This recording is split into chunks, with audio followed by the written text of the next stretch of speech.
Hello बच्चों, how are you. तो Vikramaditya academy की तरफ से हम लोग एक नई सीरीज शुरू कर रहे हैं जिसमें हमारे यहाँ के जो बच्चे हैं आपको धीरे धीरे रोज आपको कुछ ना कुछ कॉन्सेप्ट्स बताएंगे। तो आज एक बहुत इंटरेस्टिंग टॉपिक पर हम लोग बात करने वाले हैं। हम बात करने वाले हैं शिप पे, यानी कि जो पानी की जहाज़ें होती हैं। हमने देखा है कि बहुत सारी जहाज़ें बहुत अच्छी तरीके से चलती हैं, यानी कि तैरते रहती हैं। और कुछ ऐसी जहाज़ें होती हैं जो डूब जाती हैं। तो इसके बीच का जो रीज़न क्या है कि कुछ जहाज़ें तैरती रहती हैं या कुछ जहाज़ें जो होती हैं वो डूब जाती हैं। इस हम रीज़न पे बात करने वाले हैं कि ये कारण क्या है या फिजिक्स में कौन से ऐसे लॉ हैं जो इसके पीछे जिम्मेदार होते हैं। तो हमारे ही एकेडमी का एक स्टूडेंट है, बच्चा है, शिव नाम है इसका। ये बच्चा आपको समझाएगा कि इसके पीछे कारण क्या हो सकता है, इसकी वजह से ये शिप जो होती है वो तैरते रहती है या फिर डूब जाती है। ठीक है। हमारे फिजिक्स में एक लॉ होता है जिसको हम कहते हैं law of motion, law of flotation. उसमें एक हमारी एक कंडीशन होती है।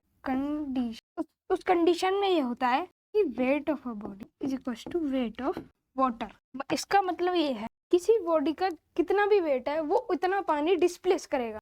मतलब equal displacement equal of water. तो ऐसे अगर जो ये इक्वल डिस्टर्ब हुआ तो वो शिप जो है वो डूब जाएगी। अगर जो इक्वल ऐसा रहा, वो थ्री कंडीशन के अकॉर्डिंग रहा, तो शिप नहीं डूबेगी। देखो जैसे जो इक्वल डिस्प्लेसमेंट वो सही था, इसलिए ये तैर रही है।